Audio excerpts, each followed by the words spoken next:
every MBA that knows Elon Musk is not really a fan. And I want to know your thoughts. So some of the stuff that he said, for instance, he's mentioned that MBAs are overrated. Hi everyone, welcome to MBA Chatroom. My name is Bongiwe Dlamini and I am your host. I'll be helping you navigate your MBA journey by discussing certain topics that I believe are key to someone that's doing an MBA, to someone that wants to do an MBA, and to someone who's already graduated with an MBA.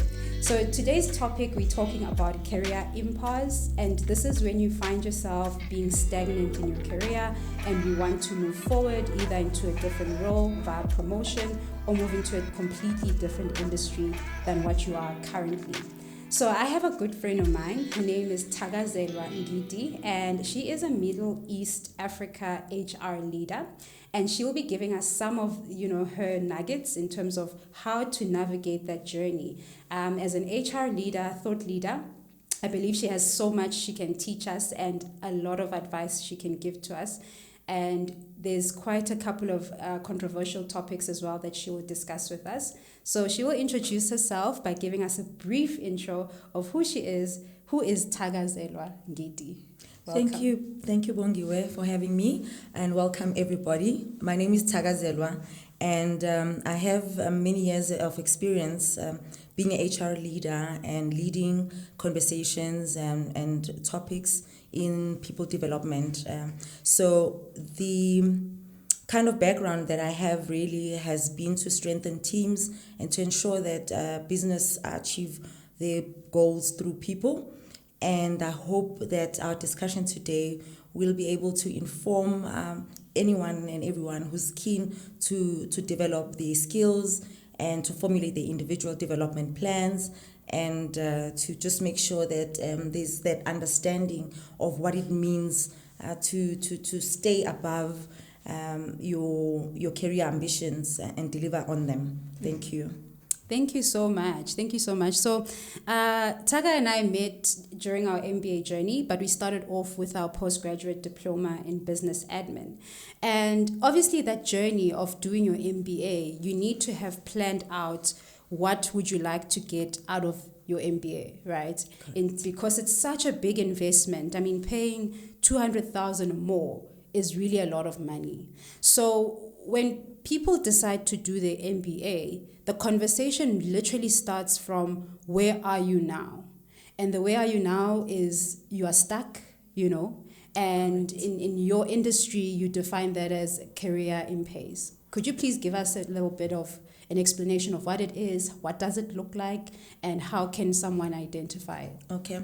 So often you find that people are specialists in their areas, and as a result of them wanting to fully understand other areas and functions in the business, they would then explore, what is next for me in the organization? What are the opportunities that are available within the organization? And there's common reasons people really want to move. The first reason really is when people find that they are stuck through career impasse. They would look at whether they would want to grow their job responsibilities and remuneration, which I think is the most common. And another reason why people really would start to consider, making a career change, they would then consider maybe having a more generalist business qualification behind them. And there are many benefits to it. Another reason is that after many years of being in a business world, people want to get some sort of reputation. So what it does, the MBA gives them the credibility that they're looking for, and it's easier to be noticed in the business when you do have the backing of the MBA qualification. So essentially those are some of the reasons why people consider having MBA behind them. But it's unfortunate that it happens that before the MBA and after the MBA, the business leaders, they always would look at the individual with the same lens as before they actually had achieved the MBA qualification. And that is frustrating to the employee or to the person, because it means that they will not necessarily be afforded those opportunities. And it doesn't mean that there is going to be an immediate shift in your career just because you've got the MBA qualification. So essentially, you have someone who is plateaued in their career ambition before going into the MBA. And the MBA period provides a bit of control and euphoria, because the person is doing something towards achieving the individual development plans. But as soon as the qualification is there is an expectation that, now I have this qualification. It means that I do now have control, and it means that I'll be handpicked. Yeah. And unfortunately, it's not true. It's not. There has to be more than just, you have to have more than just getting the piece of paper and the qualification. Now that you mentioned that, I've experienced a lot of MBAs who, during their MBA journey, so let's say you're doing your coursework, right? You realize that you're gaining this new knowledge, but you're still stuck in your technical role or your specialized role. And like you discussed before, that the impasse comes in way before you even decide to do your MBA, And when you are there, haven't graduated, you then plateau. So if I am someone who's currently doing my MBA, what do I need to do in order to at least move away from that? What would be the risk mitigation that I can use? Do I draw up, for instance, a career canvas where I look at my career and where I want to go in future? I mean, we did this in our career management course, where we did a career management business canvas of a sort, where you evaluate, where you are, what you want to do, where you're going, and what value will you add in that new role with your new qualification. So development is a very much individual driven process. So the starting point is I always say whenever I have to have these conversations with executives, is that it is a very much individual driven process. So the starting point is you clearly articulating what you'd like out of your career, and the steps as well that you're going to take. So you have to obviously scan the environment, look for areas within your within your industry or your profession where there may be niche and there's maybe opportunities. And then try and put some timelines to it in terms of when and how you're going to achieve this. And whilst we want to get, the MBA or the qualification side of things, but you also need to look at other skills that you need to acquire, both on the developmental, on the behavioral, on the conduct, and also have good role modeling, like leading, for example. Those are the things that you will be covered in the MBA qualification, but you almost need to sort of try and put everything into smart objectives and timing, years, duration, and put it into good use. And find a mentor. Yes. And use people around you who have been where you want to be. Yes. And as well, explore using professional services like your coaches, your mentors, but who are maybe more qualified, like your educational psychologist, so that you understand what holds you back from you reaching your full potential. Yeah, you mentioned a very important component of getting the professional help that you need, right? Most of us, I remember with my journey, I didn't think I needed a coach. I thought just doing the MBA puts me ahead of other people, And when you mentioned that, I believe that it's something that we need to actively be told, even in business school, that now you are here, you are doing this qualification, but there's other supplementary things that you'll have to do in order to, make your journey slightly easier or to get to the position that you want to get to. You speak about leadership coaching, executive coaching. What would be your recommendations? When in my journey should I start looking at this? At the beginning, in between, or closer to the end of me finishing my MBA? Look, it all depends on your individual goals, right? And in the whole employee life cycle, you may find that there are other forces, maybe personal or performance related, where you find yourself not performing at the the level that you require, and at that point you may need to then seek help and shout. But within the MBA process itself, I would say the moment that you feel that what, I'm stuck in my career, I'm being stagnant, and there's this career impasse. Explore. There's different tools even available through professionals, whether it's psychometric assessments to just better understand yourself and what could be your strengths and how you could sort of work around your kind of areas which are developmental areas that you need to sort of work on as an individual. Have those kind of conversations as well with your direct supervisor if they are in the position of actually assisting you to take that lead.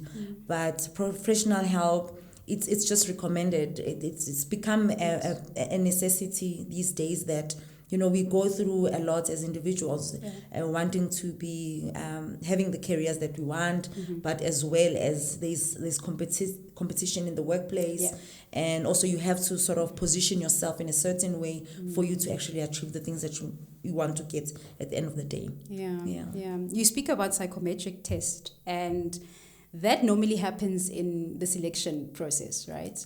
Where they evaluate your strengths, your weaknesses, your area. We don't say weaknesses, your areas of improvement. Now that we are beyond or yonder, so your areas of improvement. But I think the part that really is interesting to me is when you say do it even before that. Correct. Do it before the selection process so that you know yourself better. And when you go for that interview, you are able to identify these things and articulate them a bit better. I think that's a nugget for me in this conversation. Yep. So now I'm going to move into a very controversial component, right? And when I speak about controversial, I'm talking about Elon Musk. Every MBA that knows Elon Musk is not really a fan. And I want to know your thoughts. So some of the stuff that he said, for instance, he's mentioned that MBAs are overrated. What are your thoughts with your background in human resource and people management? What would you tell us about that? Okay, so on him as a person and my understanding, I think he's a visionary, and he has got a lot of tech savvy that backs it up, and his achievements. It is one of the very few CEOs that I could say that they don't believe in that MBA helps to shape the visionary skills and the execution. So that is, for me, him maybe generalizing, because obviously it's just a statement that he makes. I'd still believe that it has been proven time and again that with the number of CEOs out there, they've been through the MBA program, one way or the other, at different points in their lives, even if it's just executive education, and it's important because it's the basis and it lays the foundation for general management basically, because if you are coming from, assuming him from a tech, you need to get all the requisite skills for you to be able to lead. You have to have a bit of marketing, you have to have a bit of strategy, and you need to have people manage all the different components that make up the general management function. So, I mean, if you focus at only product development, yes, it's only engineering or maybe tech savvy focused, but it's not talking about, having an understanding of all the important bits that makes business. And that's so true. That's so true, because when I look at it, I see you being able to be in any function because of the MBA. So you can be in the operations team and really thrive in it, and be in the strategic team and thrive as well. So it allows you that broad view. You know, you have the balcony view of how business should work and how it works. And so you can tweak and, you know, manage wherever that you need to manage. It's not just one focus or area of focus, basically. All right, and then the other statement that Elon Musk has said is that, you know, we have a saturation of MBAs. And I think he was talking about, obviously, the American corporate environment, that there's just too many MBAs. And one would probably argue the same with South Africa, that a lot of people are now, you know, wanting to do their MBA, or they're already doing it. And obviously there's graduates who are already in the market, who are MBAs. How do you advise someone to differentiate themselves? So I'm an MBA. In my workplace, there's probably 25 of us in the same department who have the same accounting background. And now I've just added this master's to my qualifications, but there's 20 other people like me. How do I then separate myself from the rest? Well, the MBA provides the foundational type of understanding of the organization and business, which is very much important, and the leadership aspects of it.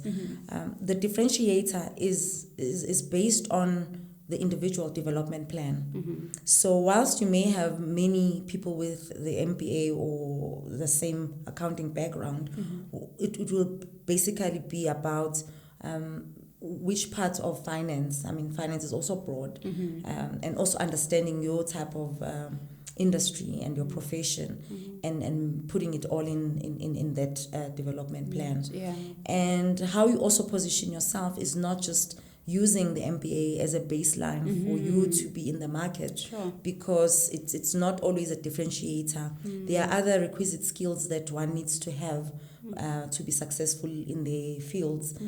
Assuming you are in the finance space, I mean, you still have to have the kind of specialized experience in that area, supported by the number of years of experience, or, you know, knowledge of certain tools and systems and all of that. So if all of that is in place, and then you've got your MBA, there is a competitive advantage. So it's all about scanning the environment continuously, looking for those opportunities for you to develop yourself, owning your development plan, and not just hoping that, you know, good performance is the only driver to your next career growth opportunity, but just broadly understanding, you know, your talent review processes, even internally in the organization, the power of informal networks and formal networks in the workplace, and also going outside of your organization and really networking and putting yourself out there. I think it's another thing that has just recently it's phenomenal. You see a lot of thought leaders on social sort of networks, professional sites, and continuously upskilling yourself and taking part in conversations that affect your profession and your industry is really the next big thing. So not to just think of yourself as one that would need to thrive internally in the organization, but build yourself up to be a brand, maybe bigger than maybe outside and out of the organization, and relying on those networks. You speak about building, and I believe this is a conversation about building your personal brand, building that thought leadership brand, that, okay, now you've done your MBA, you are a leader, you know, because you've done that. I mean, it's a very, the process of getting your MBA is a tough one. And if you go through it, you are already top notch. That's my belief. And as you differentiate yourself by personal branding and thought leadership and all these other components that you add, your networking outside of your organization as well, it reminds me of a book that I read that spoke about, you know, if you want to be someone that brings value to the community, value to the scholarship, You need to let go of competition, so not be in competition with other people, Absolutely. but rather focus on creation, because we have different talents, you have different gifts, other than, the qualifications that we have. So when you create, you are using that. You're using your gifts, you're using your talents, you're using, your strengths to bring something new to the scholarship, to bring something new to the working market. And I think that's a very important part that you just mentioned, that it's not just an MBA could be the base. And Correct. there's all these other underlying things that you need to consider. Definitely. Most people don't do that process, and it's a journey about learning about yourself on a deeper level, which you need to explore. Correct. So it's mostly about yourself and your self-awareness as well. Like I did touch on it. You find that people who have got this MBA just assume that the MBA is a ticket to me getting that remuneration and getting the next best thing in the market. But actually, you're going to have to do a whole lot more. Yes. A whole lot more, meaning that you need to, I always say to people, you're going to have to invest at least 2 hours or 1 hour every day, Monday to Friday, on just your development. And what I mean by that is that you're going to have to invest time reading specific publications in your profession, exploring materials that's available online on the changes, the new world of, X, Y, and Z, and understanding the trends, what's happening in the trend line in my profession, my career, so that you're also able to confidently own the topics and the discussions and dialogue if need be. Yeah. So have an interest in what you do and know yourself. And know your strengths, like I said, and also know the areas that you need to develop. It's all about an investment. It just doesn't stop with the qualification, and it doesn't start with the qualification. We just need to be in the habit of always continuously investing time in our knowledge, what we know, what is key, what is important, the future outlook of, the profession or the industry. Yeah. So yeah. good. No, you are touching on key points that I think each person, whether you're pre-MBA, in your MBA journey, or after your MBA journey, that you need to look at. That, this is not just a qualification that you get and then you just hang it on the wall. You need to do the work, and it's a continuous journey throughout your career, path. And the other thing that I really like that you mentioned is that you need to take the time, invest even more. So what I'm hearing from you is that getting the qualification or doing it is the beginning. When you have the paper in your hand, that's the beginning of your journey. You are not done. Basically you're gonna have to do a whole lot more. Yes, a whole lot more, because for you to be able to have C-suite level kind of discussions, your knowledge and your skills, and it should naturally flow. It's not where you're given an assignment and you can go back. Yeah. You need to think on your feet. Yes. You're going to have to be able to interrogate data, and you already maybe received that skill in your work or in your MBA, but you have to continuously understand what else can I do with this data beyond just interrogating it. So this speaks true to the quote that as a leader, you're always learning. You are always learning. You're always reading. You're always upgrading on your knowledge and your expertise. I just want to move into something else that I think is a topic that needs to be discussed amongst MBAs. And I think this maybe will be our closing off conversation or topic. So we see that now it's not just your executives that are doing the MBA. You find mid-level or junior management doing the MBA, hoping to break into, for instance, their first board membership, or, wanting to break into directorship and things like that. And the MBA is part of it.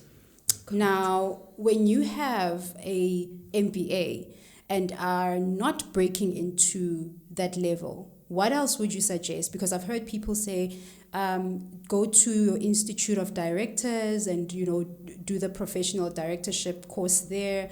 And then that's where you can find these board seats or board memberships, What would be your advice in breaking that?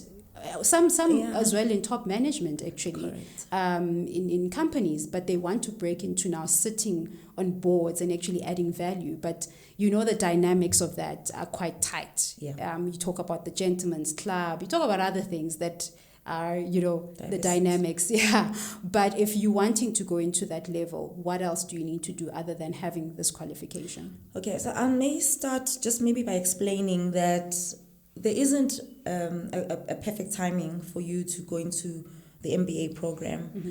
It all depends on your journey, and all of us have got our different journeys. Mm-hmm. A person who starts at junior management, there's no right or wrong. It's actually might be good for them, especially if they're in careers in banking, investment banking, or in consultancy, because maybe that requires that there is prestige and credibility towards what they do, and they recognize for it.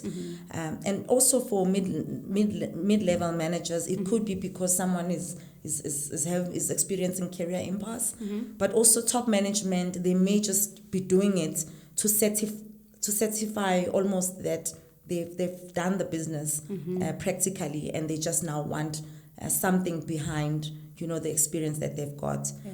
So really there isn't really a right or wrong. What maybe separates each one of us is the reasons as to why we choose to go through the program. If you are from a specialized background, a profession, like myself, which was HR, my reasons are different. My reasons was to be able to have conversations with the different stakeholders who are business leaders, your CFO, your CEOs, and commercial directors. And I found that at some point, some of the conversations were going over my head.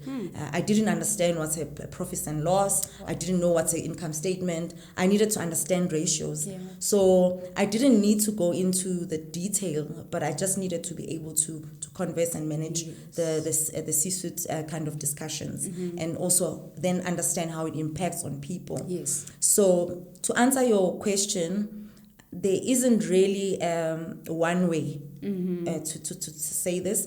People have got different reasons they do it. If the stream is directorship or having non-executive, definitely going through institutions, doing your compliance, doing your King 5 reports, that is more of the stream that will lead into the directorship route. And those opportunities are available, and the memberships. So basically, it depends on an individual and where they see themselves. So in addition to having your MBA, that would be obviously some of the things that you need to have to break through into that industry of directorships and your memberships and getting board seats, non-exec, all of that. Correct. It is one of the many ways, but I mean, we still see a lot of directors who don't have MBAs. Yes. So it is highly recommended, Yeah. but it's not entirely also a requirement. It just depends on an individual. What are your career aspirations? Which route you want to take, and which organization you're with. But essentially it is important to know your King reports, to know your compliance, your ethics, and the leadership part of it, for you to actually be able to know the fiduciary duties that goes with a board kind of level appointment. Yeah. No, thank you so much. This has been an informative interview, or conversation rather, and I'm really glad that you came and you've given us some of your key nuggets in terms of what to do and how to navigate your journey, especially from a human resource perspective. I think it's very important. I do want to say thank you to everyone that's taken the time, to just join us in this conversation. And in the next conversations, we'll be discussing other topics that are relevant to MBAs and your MBA journey. What I want you to do is please share on social media. Please also check out our website, And we have a couple of offerings for MBAs, pre-MBAs, and after your journey as well. We do consultations and other things that are relevant to your journey as an MBA. Join us next time, same place. And that is it from myself, Bongi, and Taga. I call it Taka. Thakazelwa. Thakazelwa. So that is it from us. See you next week.